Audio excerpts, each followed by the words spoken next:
లక్ష్యమును జీవమును ఆధారము నీ వాక్యము నా త్రోవకు.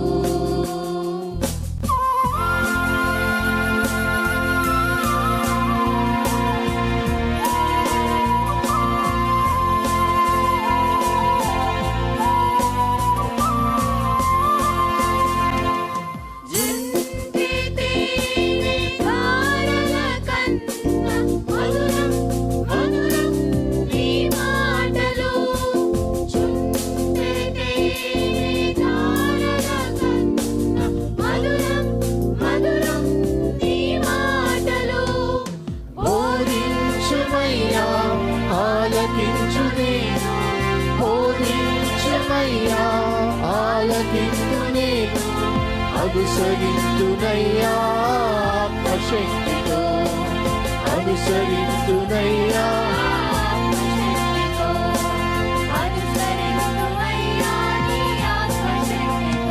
ప్రియమైన సహోదరి సహోదరులకు ప్రభు నామమున శుభములు. దేవుని దయాసంకల్పం చొప్పున ఏర్పాటు చేయబడిన ప్రభుతో ప్రారంభం అనుదిన ధ్యాన కార్యక్రమం క్రీస్తునందల ప్రేమతో మిమ్మల్ని ఆహ్వానించుచున్నాను. జుంటె తేనె ధారల కన్నా మధురమైన వాక్యము మన ప్రాణమును సేదతీరుస్తుంది, మన మార్గమును సరిచేయునది, నిత్యరాజ్యమునకు మనను చేర్చున్నది.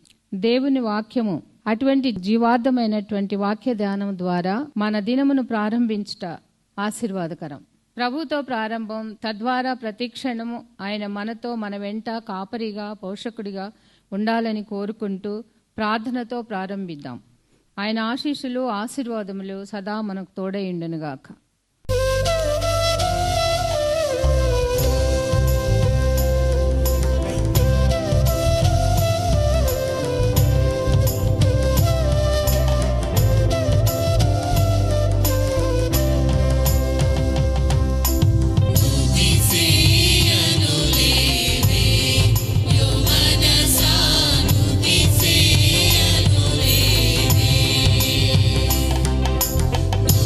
See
క్రీస్తునందు ప్రియమైన దేవుని సంగమా, మరొక నూతన దినమును దేవుడు మనకు అనుగ్రహించాడు. నూతన వారం, నూతన మాసం, నూతన ఆనందకర అనుభవాలకు నిరీక్షణతో కొనసాగుతున్న మన జీవితాల్లో దేవుడు అనుగ్రహించిన క్రిస్మస్ మాసం. రండి అందరం కలిసి మరి దేవుని వాక్యాన్ని ధ్యానం చేద్దాం. క్రిస్మస్ యొక్క ఆ ఆనందాన్ని ఆస్వాదించుటకు, ఆ క్రిస్మస్ ద్వారా కలిగిన ఆ ఫలాన్ని స్వాగతించుటకు, ఈ మాసంలో నిజమైన క్రిస్మస్ సెలబ్రేషన్ జరుపుకోవడానికి మన హృదయాలు దేవునికి సమర్పించుకుందాం. రండి, ప్రభుతో ప్రారంభం, అనుదిన ధ్యానం, ఆత్మకు క్షేమం. ప్రార్థించుదాం. కృపగల దేవా, దయల తండ్రి, మీ పాదములకు స్తోత్రము చెల్లిస్తున్నాం నాయన. నీ ఉచితమైన దయా సంకల్పాన్ని బట్టి మమ్మల్ని ప్రేమించి మా కొరకు మీరు చేసిన రక్షణ కార్యాన్ని జరిగించిన మాసం. మరి ఈ సంతోషకరమైన అనుభవాల మధ్య ఆ కార్యాన్ని జరిగించిన అనుభవాలను నెమరు వేసుకోవడమే కాకుండా తద్వారా కలిగిన ఫలితాన్ని మేము పొందగలిగే రీతిగా మాలో ఎటువంటి పరివర్తన రావాలో, మా స్పందన ఎలా ఉండాలో ఈనాటి వాక్యం ద్వారా మీరు బోధిస్తున్నారు కనుక స్తుతులు చెల్లిస్తూ దానికి అనుగుణంగా మేము సిద్ధపరచబట్టకు మీ సహాయం దయచేయమని మా రక్షకుడైన యేసు నామమున అడిగి వేడుకొంచున్నాం తండ్రి, ఆమెన్. 24వ కీర్తన 8వ వచనం. మహిమగల రాజు, ఈ రాజు ఎవడు? బలశౌర్యముల గల యెహోవా, యుద్ధశూరుడైన యెహోవా. బలశౌర్యముల గల యెహోవా, యుద్ధశూరుడైన యెహోవా. ఈ 7 నుంచి 10 వరకున్న ఈ వాక్య భాగాలు మనకు రిపీట్గా కనబడతాయి. సో క్లుప్తంగా చెప్పాల్సి వస్తే, గుమ్మములు తెరవబడాలి, మహిమగల రాజు ప్రవేశించాలి. ఈ మహిమగల రాజు ఎవరు? బలశౌర్యం యెహోవా, యుద్ధశూరుడగు యెహోవా. గుమ్మములారా మీ తలలు పైకెత్తుకోండి. సో గుమ్మముల గురించి, అవి ఎలా పైకెత్తబడాలి అనే ఆ అంశాల గురించి 2 కోణాల్లోంచి నేను ఆ విషయాలు మీకు ధ్యానం చెప్పడం జరిగింది. కాబట్టి దేవునికి స్తుతులు చెల్లిస్తున్నాను. మరి ఇక్కడ మహిమగల రాజు, ఈ రాజు ఎవరు అనే ఈ ప్రశ్నకు జవాబు, అదే రీతిగా మరి ఈ వాక్య భాగం ద్వారా కలిగే అద్భుతమైన ఆ ఆనందాన్ని, ఆ ఇన్విటేషన్ పొందడానికి మనము ఏం చేయాలి, కొన్ని ఎగ్జాంపుల్స్ మనము జ్ఞాపకం చేసుకోవడానికి ప్రయత్నం చేద్దాం. మహిమగల ఈ రాజు ఎవరు? యుద్ధశూరుడని యెహోవా.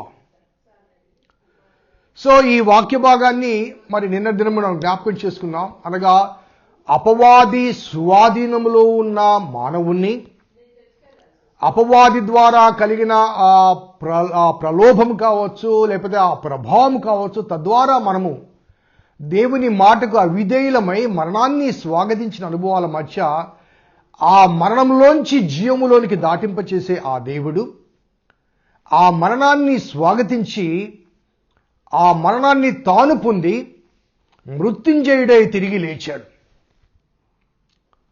సో ఆ పరలోక సింహాసనాసీనుడు ఈ క్రిస్మస్ మాసములో పశువుల పాకలో జన్మించి ఒక నిస్సహాయ సాధారణమైన మరి సన్యాస జీవితాన్ని జీవించి,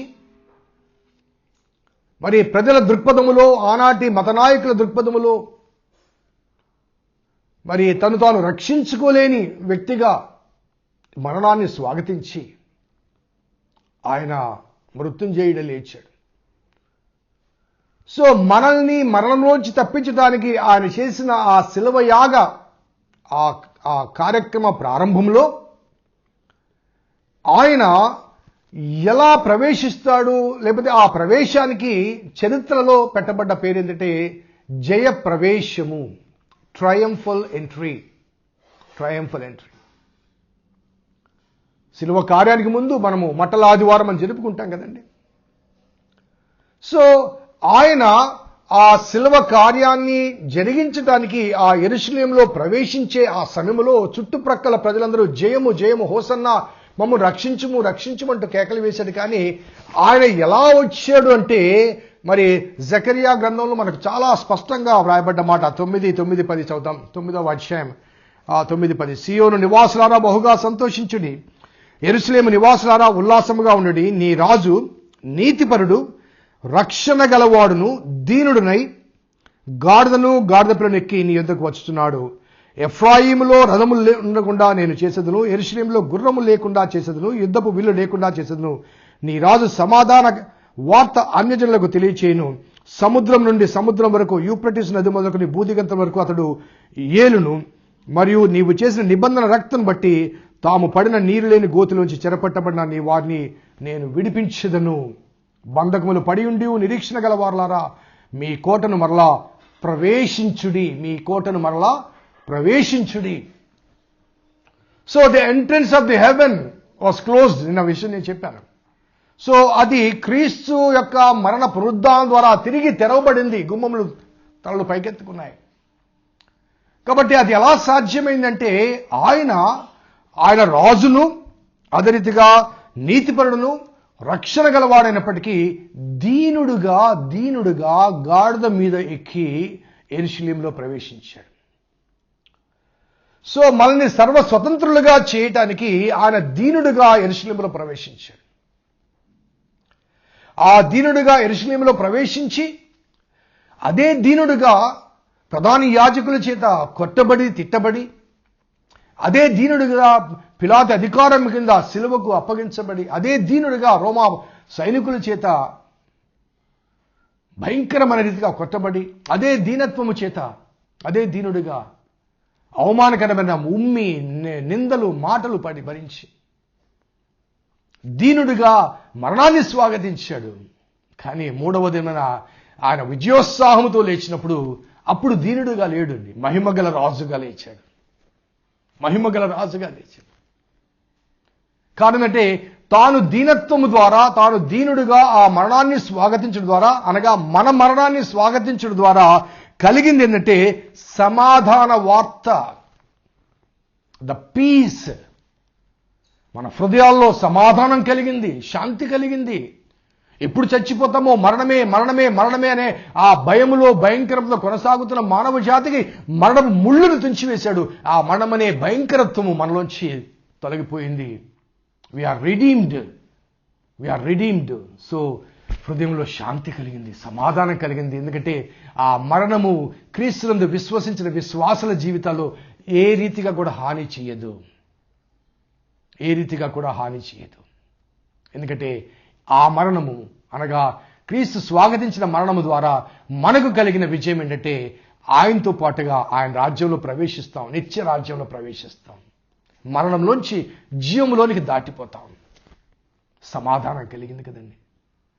సో మన హృదయాలకు, మన ఆత్మలకు మాత్రమే సమాధానం కాదండి, దేవునితో సమాధానపరచబడ్డాం.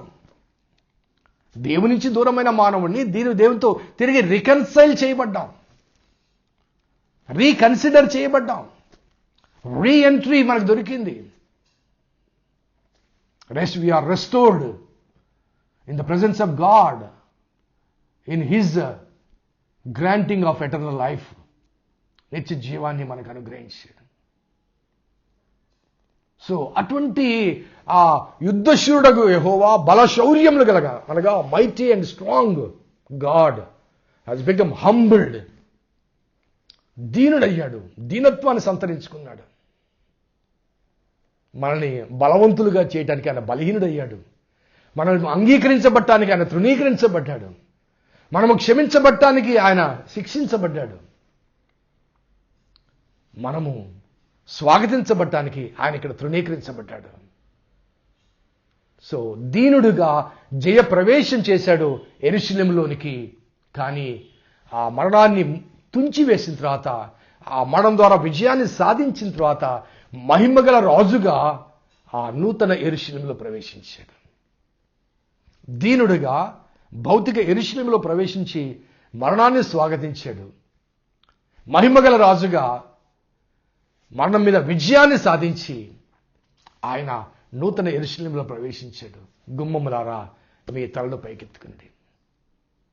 ఒకసారి ఆలోచించండి. మరి అటువంటి ఆ దీనత్వాన్ని కలిగి మనకు ఆ మహిమరాజ్య ప్రవేశాన్ని కలిగించిన ఆ యేసును, ఆ యేసు అందించే ఆ రక్షణ లేకపోతే ఆ మహిమరాజ్య ప్రవేశం పొందాలంటే మొదట నీవు నీ తలుపులు తెరవాలి. ఆయన గుమ్మములు తెరిచాడండి. ఆ తెరవబడిన గుమ్మములోనికి మహిమగల రాజు ప్రవేశిస్తుంటే ఆయనతో పాటు నువ్వు కూడా ప్రవేశించాలంటే ఆయన నీలోనికి రావాలి.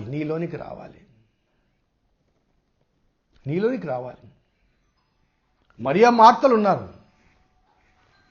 వారు బేతనీలో యేసును తమ గృహములోనికి స్వాగతించారు. ఆయన కొరకు గుమ్మములు తెరిచారు. కేవలం తమ గృహ గుమ్మాలు మాత్రమే కాదు, తమ హృదయ గుమ్మాలు కూడా తెరిచారు. కాబట్టి మరి ఆనాడు మరణం మీద విజయం రుజువుపరచడానికి ఆ ఇంట్లోంచి లాజరును సమాధి నుంచి బయటకు తీసుకొచ్చారు. అనగా గృహ ద్వారాలు మాత్రమే కాదండి, హృదయ గుమ్మములు కూడా తెరవాలి. మనకు కావాలంటే ఇంకొక ఎగ్జాంపుల్ మనకు జ్ఞాపకం చూసుకుంటే ఆ కుష్ఠరోగైన సీమోను మనకు బాగా తెలుసు కదండి. లూకా సువార్త 7వ అధ్యాయంలో 44-45 వచనాల్లో కుష్ఠరోగైన సీమోను ఒక పరిసయ్యుడు. వాడికి అసలే కుష్ఠరోగం ఉంది. బహుశా యేసయ్య బాగు చేసి ఉండవచ్చు. సో యేసయ్యను ఇంట్లోనికి ఆహ్వానించాడు. He invited Jesus into his house but not into his heart. ఒకసారి చూద్దామా లూకా సువార్త 7వ అధ్యాయం. లూకా సువార్త 7వ అధ్యాయం 44 చదువుతాను. 44 ఈ స్త్రీని చూచుచున్నావే, నేను నీ ఇంటిలోనికి రాగా నీవు నా పాదములకు నీళ్ళియలేదు, కానీ ఈమె తన కన్నీళ్లతో నా పాదములను తడిపి తన తల వెంట్రుకలతో తుడిచెను. నీవు నన్ను ముద్దు పెట్టుకునలేదు, కానీ నేను లోపలికి వచ్చినప్పటి నుంచి ఈమె నా పాదములు ముద్దు పెట్టుకుంటా మానలేదు. నీవు నూనెతో నా తల అంటలేదు, కానీ ఈమె నా పాదములకు అత్తరు పూసెను. ఆమె విస్తారంగా ప్రేమించను కనుక ఆమె యొక్క విస్తార పాపములు క్షమించబడినని నీతో చెప్పుచున్నానని. సో ఈ సీమోను యేసును కొరకు తన గృహ ద్వారాలు తెరిచాడు, కానీ హృదయ ద్వారాన్ని తెరవలేదు.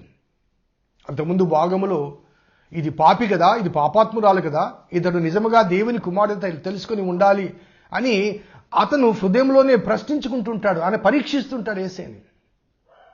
ఇక్కడ ఇద్దరిలో ఒకరు తలుపులు తెరిచారు, హృదయ ద్వారాలు మూయబడ్డాయి. ఇంకొక ఆమె గృహ తలుపులు తెరిచిందో లేదో తెలియదు, కానీ హృదయాన్ని మాత్రం తెరిచింది. ఎప్పుడైతే హృదయం ద్వారాన్ని తెరవబడుతుందో ఆ హృదయంలోనికి ఆయన ప్రవేశిస్తాడు. అప్పుడు ఆ పరలోక ద్వారం, ఆ ఎవర్ లాస్టింగ్ డోర్, ఆ ఎంట్రన్స్ దగ్గర నిన్ను నన్ను కాదండి, నీలో నాలో ఉన్న క్రీస్తును చూచి తలుపులు తెరుస్తారు. అక్కడ స్కానింగ్ ఉంటుంది, చాలాసార్లు చెప్తుంటాను కదండి.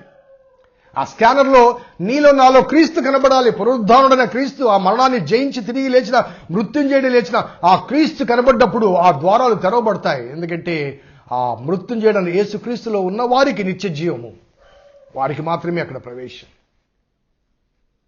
అందుకే ప్రకటన గ్రంథంలో అక్కడ చాలా స్పష్టంగా వ్రాయబడ్డ మాట, ప్రకటన గ్రంథం 3వ అధ్యాయంలో ఒకసారి చూద్దాం. 20వ వచనం. ఇదిగో నేను తలుపు నొద్ద నిలిచి తట్టుచున్నాను, ఎవడైనను నా స్వరము విని తలుపు తీసినడలా నేను అతని యొద్దకు వచ్చి అతనితో నేనును నాతో కూడా అతను భోజనం చేయను.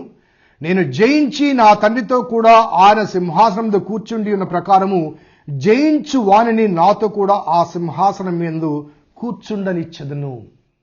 జయించు వానిని నాతో, అనగా ఆ లోక సంబంధమైన పాశములను జయించి నా యందు విశ్వసించి నన్ను వెంబడించిన వారు నాతో కూడా సింహాసనం కూర్చోబెట్టేస్తారంట. వాట్ ఎ ప్రివిలేజ్ అండి.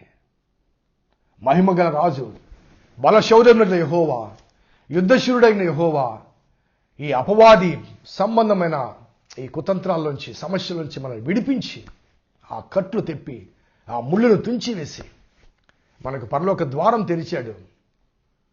సో నీ హృదయ ద్వారాన్ని తెరిచి ఆయన లోనికి స్వాగతిస్తే ఆయనతో కలిసి ఆ పరలోక ద్వారం గుండా నిత్య రాజ్యంలో ప్రవేశిస్తాం. అనగా అక్కడికి వెళ్ళాలంటే ఆయన ఇక్కడ ప్రవేశించాలి.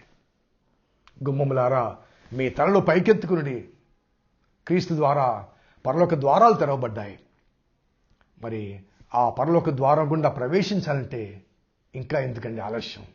మీ హృదయ ద్వారాన్ని తెరవండి, క్రీస్తును స్వాగతించండి, ఆయనతో కలిసి పరలోకంలో ప్రవేశించడానికి ఆయనకు సమర్పించబడండి. నిత్య రాజ్యంలో నిత్యత్వాన్ని సాగతిద్దాం. మరణమనే భయంకరత్వాన్ని దూరపరిచిన ఆ దేవదేవునికి సమస్త ఘనత మహిమ ప్రభావంలో కలుగునుగాక. ప్రార్థన చేద్దాం. కృపగల దేవా, దయగల తండ్రి, మీ పాదములకు స్తోత్రము చెల్లిస్తున్నాం నాయన. నీ ఉచితమైన దయా సంకల్పాన్ని బట్టి మమ్మల్ని ప్రేమించి అద్భుతమైన ముగింపు, ఆశీర్వాదకరమైన ముగింపు ఈ కీర్తన ద్వారా మాకు అనుగ్రహించారు ప్రభా. స్తుతులు చెల్లిస్తూ ఈ క్రమంలో 24వ కీర్తన పూర్తి చేశాం ప్రభు. మరి రేపటి నుంచి 25వ కీర్తన ప్రారంభించాలి కాబట్టి అందులో దాచబడిన మర్మాలు మేము గ్రహించుటకు, అన్వయించుకున్నటకు, అనుసరించుటకు, ఆత్మీయ మేలు పొందుటకు మీ కృప దయచేయమని వేడుకుంటూ క్రమంగా వీక్షిస్తున్న ప్రతి హృదయానికి మీరే సేద తీర్చమని మా రక్షకుడైన యేసు నామమున అడిగి వేడుకొంచున్నాం తండ్రి. ఆమేన్. తండ్రి, కుమార, పరిశుద్ధాత్మ త్రియేక దేవుని దీవెన ఈ వాక్యం విన్న బిడ్డలకు, వాక్యాభిలాషులకు సదా తోడైండును గాక. ఆమేన్. God bless you. దేవుడు దీవించును గాక.